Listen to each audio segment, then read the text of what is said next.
selama dulu tuh ya. Ya, bagaimana Pak Ustadz kabarnya? Alhamdulillah baik. Bagaimana perasaan Pak Ustadz pertama kali dari kelas 2? Perasaan yang didapat ini adalah suatu yang sangat luar biasa, dan ini adalah baru pertama kali atau pengalaman yang baru saya dapatkan keluar Jawa dan mengajar anak di usia ini.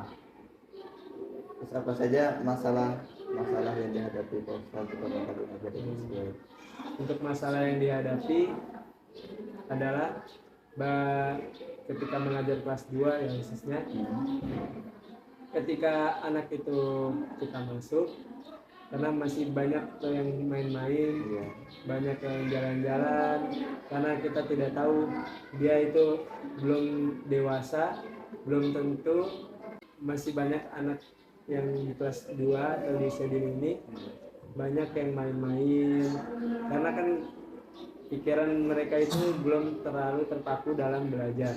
Jadi main-main gitu. masih sering main-main. Jadi ketika kendalanya itu ketika kita masuk, kita harus benar-benar harus dibilang harus diam, sampai diam, karena banyak sekali anak-anak itu ya kepikirannya main atau jalan-jalan. Dia main pesawat juga. Main pesawat-pesawatan. Terus apa saja solusi Pak Ustadz dalam menghadapi anak-anak kelas 2? Untuk solusi menghadapi kelas 2, kita ini harus menegurnya. Kalau ada yang main, kita harus beritahu jangan main sekarang. Kita ini dalam pelajaran, tidak boleh seperti ini, tidak boleh seperti ini, karena meskipun masih anak di bawah itu, kita harus sering bilangin, dan jangan bosan-bosan, dan jangan bosan-bosan memperingati, dan jangan memperingatinya dengan amarah. Harus lemah lembut. Lemah lembut. Terus bagaimana, kan biasanya anak kelas 2 itu ada yang bisa baca, bisa menulis, bagaimana saran dari Pak Ustadz? Untuk sarannya kan banyak juga ya, anak kelas 1, kelas 2, bahkan kelas 3 pun ada yang belum bisa menulis atau tulisannya masih kurang rapi.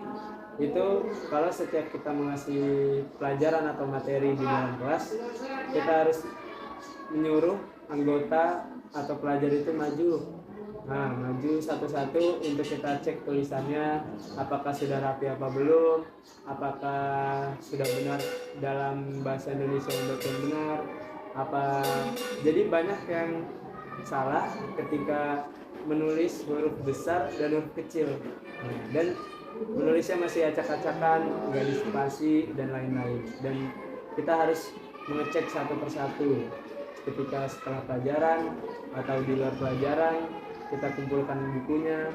Apa saja penghambat dalam proses belajar mengajar di kelas ini? Hambatannya itu anak-anak itu ada yang ketika kita suruh menulis, anak itu ada yang tulisnya cepat, bagus, dan ada juga anak yang tulisannya lama, membuang-buang waktu sampai bel selesai ganti pelajaran, itu juga ada yang belum selesai.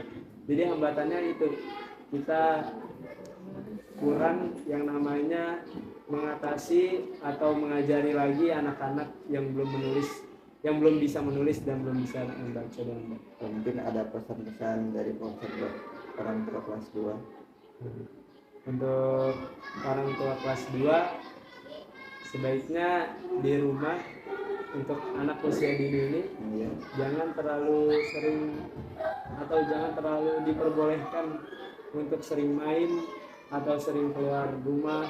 Kan sebaiknya anak usia dini ini harus dalam pantauan orang tua, karena nggak semuanya yang namanya belajar itu 100% itu nggak selamanya di sekolah.